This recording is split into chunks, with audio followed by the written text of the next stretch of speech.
जानकारी देना चाहता हूं। अध्यक्ष महोदय, पिछले वर्ष सितंबर से दोनों पक्षों ने एक दूसरे के साथ मिलिट्री एंड डिप्लोमेटिक चैनल्स द्वारा संवाद स्थापित कर रखा है। हमारा यह लक्ष्य है कि एलएसी पर डिसएंगेजमेंट तथा यथास्थिति यानी स्टेटस को हो जाए ताकि पीस एंड ट्रैंक्विलिटी पुनः स्थापित हो सके। मैं संक्षेप में वहां की ग्राउंड सिचुएशन के बारे में सदन को दोबारा अवगत कराना चाहता हूं। सदन को ज्ञात है कि चीन ने अनधिकृत तरीके से लद्दाख केंद्र शासित प्रदेश के लगभग 38,000 स्क्वायर किलोमीटर पर 1962 के संघर्ष के समय से कब्जा बना लिया है। इसके अतिरिक्त पाकिस्तान ने अनधिकृत तरीके से पाक ऑक्युपाइड कश्मीर में भारत की लगभग 5,180 स्क्वायर किलोमीटर भूमि तथा सीनो पाकिस्तान बाउंड्री एग्रीमेंट 1963 के तहत चीन को दे दिया है। इस प्रकार चीन का 43,000 स्क्वायर किलोमीटर से ज़्यादा भारत भूमि पर अनधिकृत कब्जा है। चीन पूर्वी क्षेत्रों में भी अरुणाचल प्रदेश की सीमा पर भी कई वर्ग किलोमीटर भूमि को अपना बताता है। भारत ने इन अनजस्टिफाइड क्लेम्स तथा अनधिकृत कब्जे को कभी भी स्वीकार नहीं किया है। और अध्यक्ष महोदय, मैं सदन को यह भी बताना चाहता हूं कि भारत ने चीन को हमेशा यह कहा है कि बाइलेटरल रिलेशन दोनों पक्षों के प्रयास से ही विकसित हो सकते हैं। साथ साथ ही सीमा के प्रश्न को भी बातचीत के जरिए ही हल किया जा सकता है। परंतु एलएसी पर पीस एंड ट्रैंक्विलिटी में किसी प्रकार की प्रतिकूल स्थिति का हमारी बाइलेटरल टाइज पर बुरा असर पड़ता है। इससे चीन भी अच्छी तरह से अवगत है।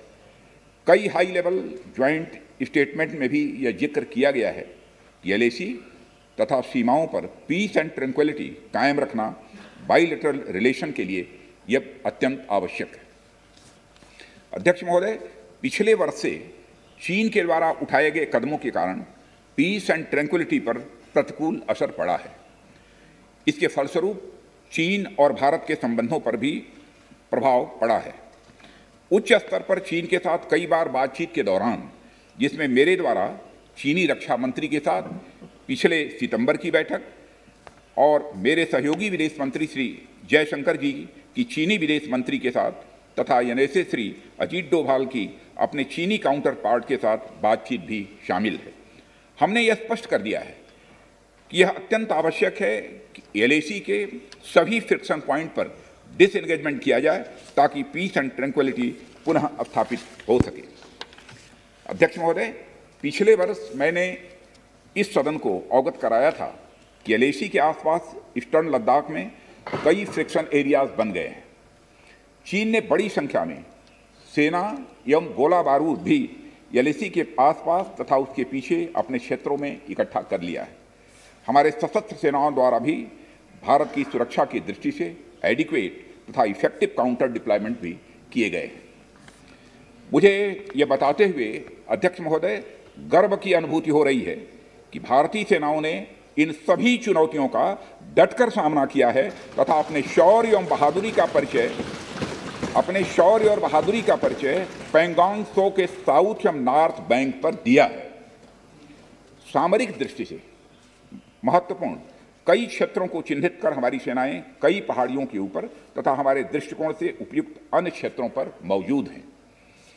भारतीय सेनाएं अत्यंत बहादुरी से लद्दाख की ऊंची दुर्गम पहाड़ियों तथा कई मीटर बर्फ के बीच में भी सीमाओं की रक्षा करते हुए अडिग हैं और इसी कारण हमारा एज बना हुआ है अध्यक्ष महोदय। और हमारी सेनाओं ने इस बात पर भी यह साबित करके दिखाया है कि भारत की संप्रभुता एवं अखंडता की रक्षा करने में वे सदैव हर चुनौती से लड़ने के लिए तत्पर हैं और अनवरत कर रहे हैं। अध्यक्ष महोदय, पिछले वर्ष में मिलिट्री एंड डिप्लोमेटिक स्तर पर चीन के साथ हमारा संवाद बना रहा है। इस बातचीत में हमने चीन को यह बताया है कि 3 सिद्धांतों के आधार पर इस समस्या का समाधान हम चाहते हैं। फर्स्ट, दोनों पक्षों द्वारा एलएसी को माना जाए और उसका आदर किया जाए। सेकंड, किसी भी पक्ष द्वारा यूनिलैटरली स्टेटस को बदलने का प्रयास नहीं किया जाए। थर्ड, सभी समझौतों का दोनों पक्षों द्वारा पूर्ण रूप से पालन किया जाए। ये 3 बातें उनके समक्ष रखी गई थी। फ्रिक्शन क्षेत्रों में डिसएंगेजमेंट के लिए भारत का यह मत है कि 2020 की फॉरवर्ड डिप्लॉयमेंट जो एक दूसरे के बहुत नज़दीक है वे दूर हो जाएं और दोनों सेनाएं वापस अपनी अपनी अस्थायी एवं मान्य चौकियों पर लौट जाएं। अध्यक्ष महोदय, बातचीत के लिए हमारी स्ट्रेटजी तथा अप्रोच माननीय प्रधानमंत्री जी के इस दिशा निर्देश पर आधारित है कि हम अपनी 1 इंच जमीन भी किसी और को नहीं लेने देंगे। हमारे दृढ़ संकल्प का ही यह फल है कि हम समझौते की स्थिति पर पहुंच गए हैं। इन दिशा निर्देशों के दृष्टिगत सितंबर 2020 से लगातार मिलिट्री एंड डिप्लोमेटिक लेवल पर दोनों पक्षों में कई बार बातचीत हुई है कि इस डिसएंगेजमेंट का म्यूचुअली एक्सेप्टेबल तरीका निकाला जाए। यह बातचीत हुई है। अभी तक सीनियर कमांडर्स के स्तर पर 9 राउंड्स की बात हो चुकी है। राजनयिक स्तर पर भी WMCC, जिसे working mechanism for consultation and coordination of India China border affairs कहते हैं, के तहत भी बैठकें होती रही। माननीय सभापति महोदय, अध्यक्ष महोदय, मुझे सदन को यह बताते हुए खुशी हो रही है कि हमारे इस अप्रोच तथा सस्टेन्ड टॉक्स के फलस्वरूप चीन के साथ पैंगोंग लेक के नॉर्थ एवं साउथ बैंक पर डिसएंगेजमेंट का समझौता हो गया है और इस बात पर भी सहमति हो गई है। और अध्यक्ष महोदय, इस बात पर भी सहमति हो गई है कि पैंगोंग लेक से पूर्ण डिसएंगेजमेंट के 48 घंटे के अंदर सीनियर कमांडर्स स्तर की बातचीत हो ताकि बचे हुए मुद्दों पर भी हल निकाला जा सके। अध्यक्ष महोदय, पैंगोंग लेक एरिया में चीन के साथ डिसएंगेजमेंट का जो समझौता हुआ है उसके अनुसार दोनों पक्ष फॉरवर्ड डिप्लॉयमेंट को फेज्ड, कोऑर्डिनेटेड और वेरीफाइड मैनर में हटाएंगे। चीन अपनी सेना की टुकड़ियों को नॉर्थ बैंक में फिंगर 8 के पूरब की दिशा की तरफ रखेगा। मैं फिर से दोहराना चाहता हूं अध्यक्ष महोदय, चीन अपनी सेना की टुकड़ियों को नॉर्थ बैंक में फिंगर 8 के पूरब की दिशा में की तरफ रखेगा। आप रुक जाइए, मैं बताता हूँ, रुक जाइए। माननीय सर, प्लीज प्लीज प्लीज बताएंगे माननीय राजनाथ सिंह जी।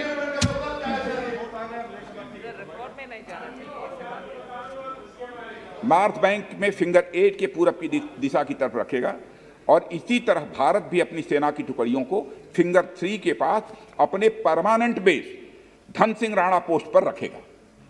इसी तरह की कार्रवाई साउथ बैंक एरिया में भी दोनों पक्षों द्वारा की जाएगी। ये कदम आपसी समझौते के तहत बढ़ाए जाएंगे तथा जो भी निर्णय आदि दोनों पक्षों द्वारा अप्रैल 2020 से नॉर्थ एंड साउथ बैंक पर किया गया है उन्हें हटा दिया जाएगा और पुरानी स्थिति बना दी जाएगी।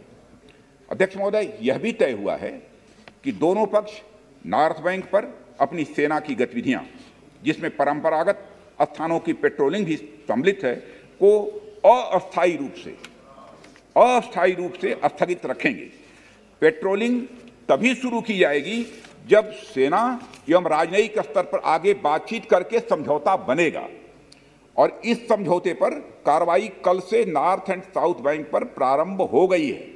और अध्यक्ष महोदय, सदन को इस बात की भी मैं जानकारी देना चाहता हूं कि मेरी अभी तक की जानकारी, माने स्टेटमेंट देने के लिए जब मैं सदन में आ रहा था तब तक की जो जानकारी है, मेरी अभी तक की जानकारी के अनुसार जो समझौता हुआ है उसका क्रियान्वयन अभी तक, मैं फिर से दोहरा, अभी तक ठीक तरीके से हो रहा है। अभी तक दोनों तरफ से सारी बख्तरबंद गाड़ियां अपने परमानेंट बेस पर वापस जा चुकी हैं, यह हमको जानकारी मिली। अध्यक्ष महोदय, मैं इस सदन को आश्वस्त करना चाहता हूं कि इस बातचीत में हमने कुछ भी खोया नहीं और आगे की बात नहीं बोलना चाहूंगा। अध्यक्ष महोदय, आगे की बात नहीं बोलना चाहता। मैं फिर से बात दोहरा,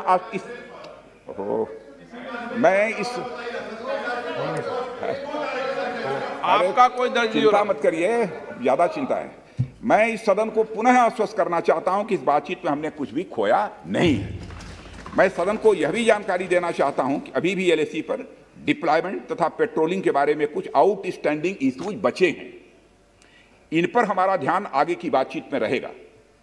दोनों पक्ष इस बात पर सहमत हैं कि बाइलेटरल एग्रीमेंट्स तथा प्रोटोकॉल के तहत पूर्ण डिसएंगेजमेंट जल्द से जल्द कर लिया जाए। यह सहमति बनी है। अब तक की बातचीत के बाद चीन भी देश की संप्रभुता की रक्षा के हमारे संकल्प से अवगत है। हमारी अपेक्षा है कि चीन द्वारा हमारे साथ मिलकर बचे हुए मुद्दों को हल करने का पूरी गंभीरता से प्रयास किया जाएगा। अध्यक्ष महोदय, मैं इस सदन से आग्रह करना चाहता हूं कि मेरे साथ संपूर्ण सदन हमारी आर्म्ड फोर्सेज की इन विषम एवं भीषण बर्फबारी की परिस्थितियों में भी शौर्य एवं वीरता के प्रदर्शन की भूरी प्रशंसा की जानी चाहिए।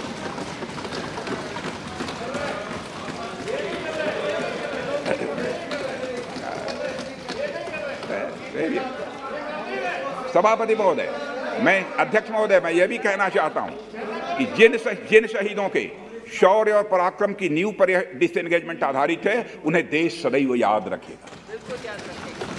अध्यक्ष महोदय, मैं आश्वस्त हूं कि यह पूरा सदन, चाहे कोई भी किसी दल का क्यों न हो, देश की संप्रभुता, एकता, अखंडता और सुरक्षा के प्रश्न पर एक साथ खड़ा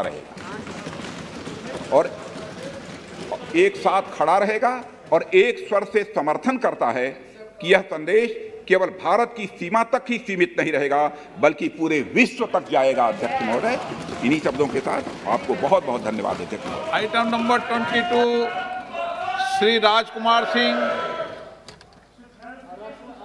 item number 20 Rajkumar Singh ji. I rise to relay the following statements regarding the present status of implementation of the recommendations made in the following reports of the Standing Committee on Energy pertaining to the Ministry of Power.